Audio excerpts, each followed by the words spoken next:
Gatsby here, with zero desire to play Yu-Gi-Oh! After being priced out of a format for the 7th time this year. Speaking of being priced out of a format, let's talk about the other thing that happened on September 23rd, 2024. Magic the Gathering's surprise ban list announcement for their Commander format, featuring 4 cards. First, the card that was recently banned from the modern format, Nadu Winged Wisdom. Next, a must-include in any red deck after being printed in a Commander-exclusive product, Dockside Extortionist. And the 2 cards that make any of this worth actually talking about, Jeweled Lotus and Mana Crypt. The community response to this was mixed, to say the very least, with players agreeing that the format is likely better without a bird that was on record as intended to be a build-around for Commander play, with original text including giving flash to all the spells you play and an indefinite number of draw triggers. Thankfully, it was scaled down to a much more manageable version that only managed to hold a 59% win rate through the Pro Tour. And the previously mentioned Goblin that at best provides the player with the worst die roll a way to catch up with the rest of the table, and at worst was the most profitable clone target in charge of dumping piles of treasure onto the board, provided opposing players met the steep requirement of playing cards. The last 2, however, were less well received, with hits to Mana Crypt and Jeweled Lotus making higher cost commanders feel much more unwieldy, made worse once you factor in taxes. This made some decks outright not worth considering when selecting a strategy for a much more competitive format. That being said, with 3 decades worth of cards to select from, players were provided functionally adjacent options like Mana Vault. And while some strategies suffered from the removal of Lotus and Crypt, others were greatly gatekept by a looming Dockside and are finally able to come out of their box. But Gatsby, you might be asking, there's a lot of time left in this video, and that was all of the changes. Well, if you watch my videos, you know I don't make ban list content. No, what happened here is most easily described as WotC lighting a match in the middle of a grain silo.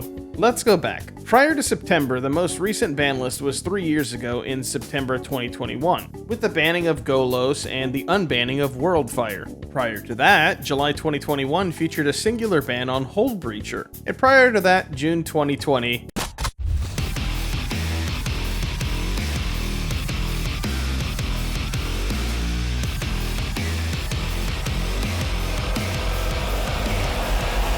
what I'm trying to say is that it's been a minute, so this was a bit of a surprise, and to my Yu-Gi-Oh! Audience who managed to not immediately click off the video at the mere mention of Magic the Gathering, first, my analytics thanks you, but this is far from the norm, as the Commander format has a rules committee that regularly discusses cards being considered for removal along with reasonings for it. A prime example of this being April 2020 when the preview of Lutri forced a discussion about removing the card from the format prior to its printing, due to the companion keyword effectively reading, "If you're playing Commander, play Lutri." Along with that change of rules, we also saw the removal of Flash, that was being discussed as a card that enough EDH players were speaking up about, that the RC was convinced that its removal would be a net positive for the format as a whole. And that's all that post says. Let's not mention the next paragraph that calls Commander a social-focused format that will not be making any changes to accommodate tournament play. Let's just go ahead and move along to, who is this rules committee? It's a committee of players, including the late great Sheldon Menery, who provided an active role in setting and maintaining the rule set for the fan-made format.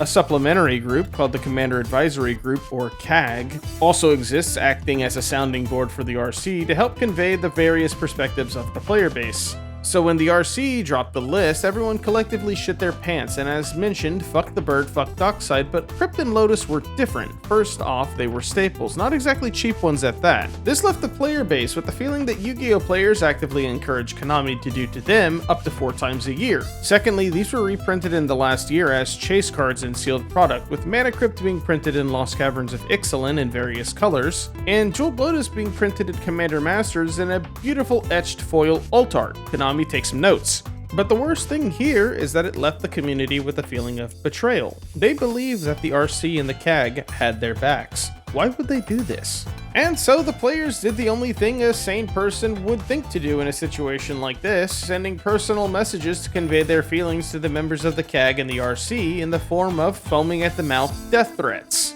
The death threats didn't reverse the ban, shocking I know, but instead started an asinine witch hunt over who pushed for the ban. Members of the community like Jim LePage of Spike Feeders went on to publicly state that despite all the death threats directed at Olivia Gobbert Hicks of Commander at Home, she actively played a role in pushing back on the Lotus and Crypt bans. Others responded differently, like Kristen Gregory and Josh Lee Kwai of the Command Zone, posting resignations from the CAG. Ultimately, the final announcement being made September 30th, 2024, ended with WotC stating that they would be taking over the Rules Committee for Commander going forward. Included within that announcement, they stated that they'll continue to work to find methods to manage the format to be more accommodating for both casual and competitive players, with one suggestion being a bracketing system, which in my opinion, good luck with that, but it was stated as a rough draft and will likely be covered more thoroughly later this month during MagicCon in Las Vegas. So there's the story, more or less. If you wanted a timeline devoid of invest bros bitching about their wallets, there you go.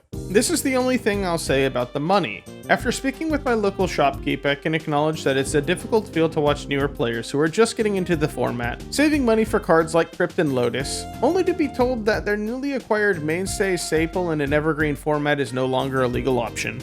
On a more tinfoil hat note, multiple people I interviewed for this video mentioned claims of potential insider trading after seeing notable spikes in sales days before the ban. Which, I mean, it doesn't sound impossible. But moving away from that, let's finally talk about WotC. I do not like this company. I know, scalding hot take. Magic 30 should be taught in economics courses for being one of the most out-of-touch, tone-deaf products ever pushed to market in the history of man. Simultaneously alienating casual players with an insane price tag and pissing off collectors with a weak-ass excuse to try and circumvent reprint policies.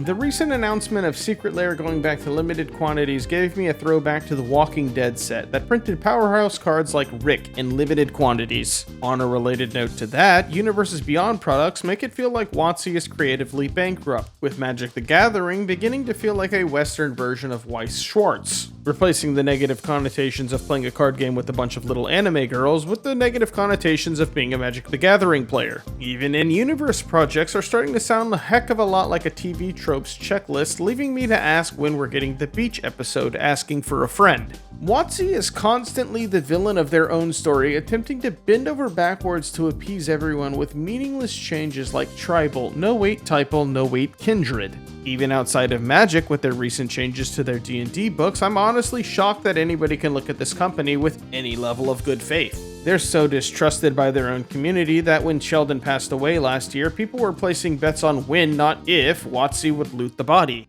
Full transparency. When it comes to Magic the Gathering, I'm not a professional. I learned to play in grade school, Yu-Gi-Oh! Came out in 2002, and instead of using my high school summer job money to buy drugs, I did worse and bought cardboard.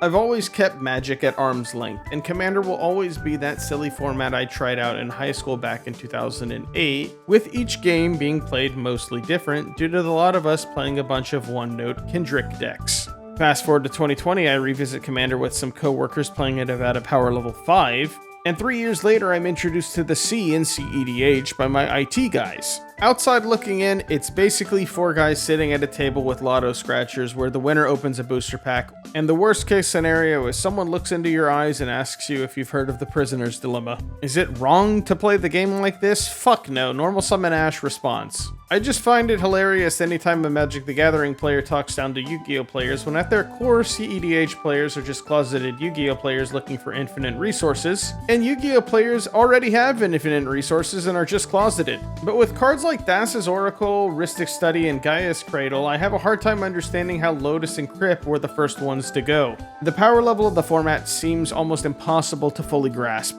with the previously mentioned Nadu discussion being a great example, but even cards like Elish Norn, Mother of Machines, that had Sheldon Menery begging WotC to please never print this card. And while the card is good for what it's worth, it's not as heavily played as one might have suspected with such strong language being used. And again, when you compare this to Yu-Gi-Oh's ban list, we're not so different, with several cards on our list that could completely come off today with little to no effect on the format, and several more that have a much better reason to be put back on the list. That is to say that I'm sure if we had half of the communication the RC provides to the Magic the Gathering community, it wouldn't take long for me to find a long list of insane ramblings to justify any number of terrible decisions from Konami. I still want to end this video with a message of cautious optimism. I think it's short-sighted to say that Crypt and Lotus are gone forever when you've already seen cards come off the list. But when you further consider the implications behind WotC's suggested bracketing system, who's to say Crypt and Lotus aren't brought right back into the higher tables that they were likely already present at? While I don't think anyone should ever fully trust WotC with anything at this point, it's clear that there's a level of complexity to this that might benefit from a more structured movement. And in a best case scenario, I'd love to see WotC reach out to the RC and the CAG to give them an opportunity to continue helping the fan format that rivals the size of the game that it spawned from. But for now, it's just a waiting game until MagicCon, and I think most players will continue doing what they've been doing for the last 20 years at this point. Continuing to apply Rule 0 in an attempt to explain to the pod that it's just a pre-con, man. I only added like 1 or 2 cards to it. Don't worry about it. It's basically a 4. It might even be a 3.